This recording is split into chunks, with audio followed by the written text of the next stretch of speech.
Hello there, friends. It's Cassie. Welcome back for another Trinity Stamps video. Today we're doing a sneak peek of a brand new stamp set. This is called Pot of Gold, and we'll talk a little bit more about it. But I went ahead and stamped it out. I say sneak peek because you're not going to get to see the whole thing. I'll talk about it. I'll give you some hints.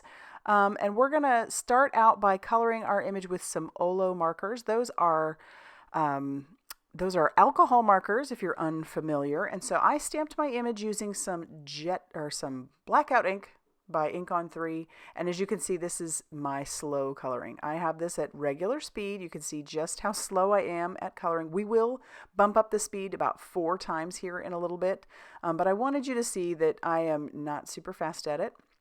And really, let's be honest, the reason we do this is because we enjoy it, right? So I'm taking my time, I'm enjoying the process, but when I do a video, I speed it up usually 2 times, but today we're going to do 4 times. And so we're going to start that up here in just a minute. But I'll put all the colors up on the screen for you.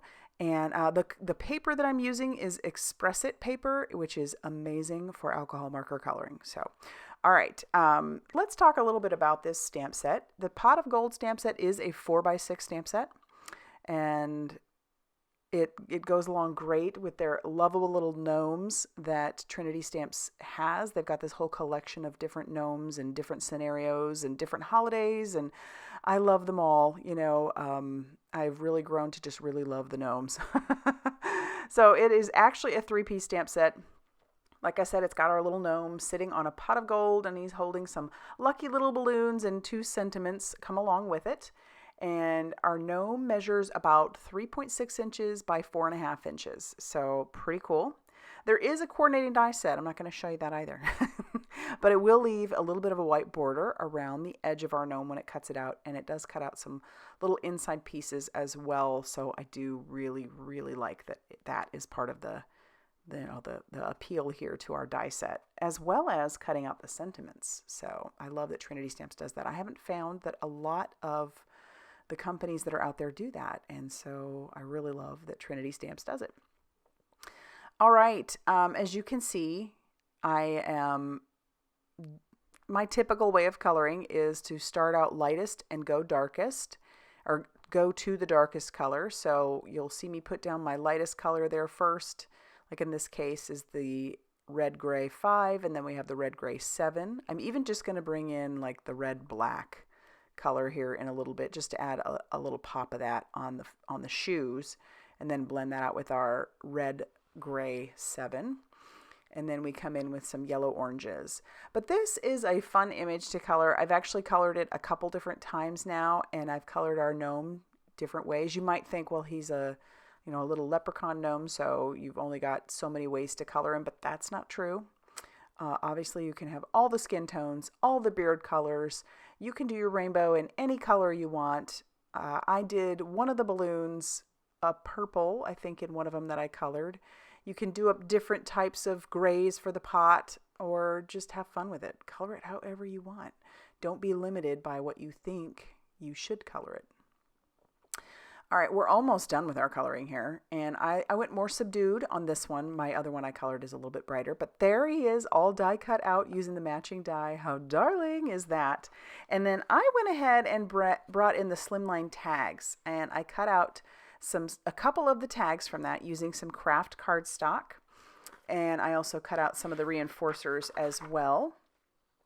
And you'll see the sentiment that I'm using actually comes from the brand new Simply Sentimental-Lucky, which was peaked yesterday. So if you didn't get a chance to see that, you should head over to the channel and check it out, the Trinity Stamps channel, because you're going to love it. And you know how I feel about that Simply Sentimental line. Ooh, you know. I got to have them all because they hit all the nails on the head, all of them.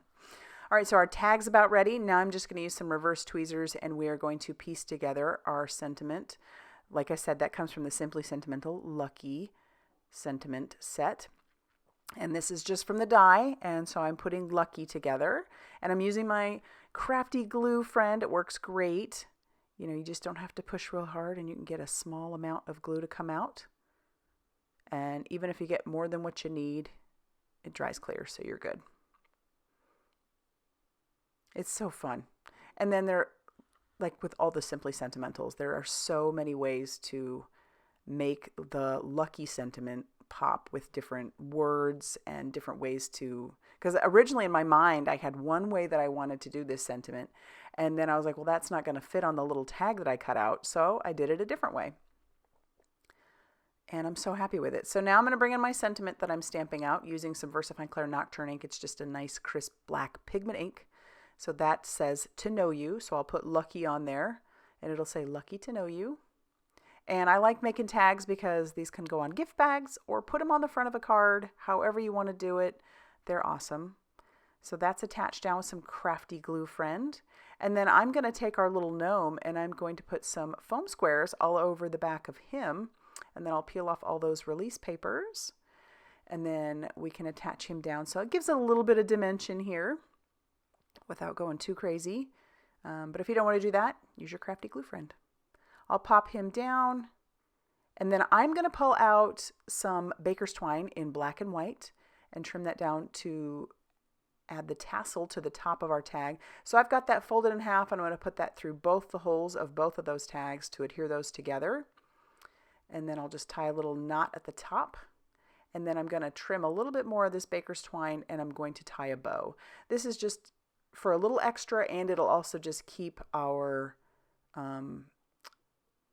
baker's twine in place, if that makes sense. Tying a little bow on there, kind of adjusting it, trim off any of the excess string that I don't want on there. And then once I'm done with that, that's going to finish off our tag, and I love it. So there's our pot of gold. I hope that piqued your interest. Be sure to come back when all of this stuff is released.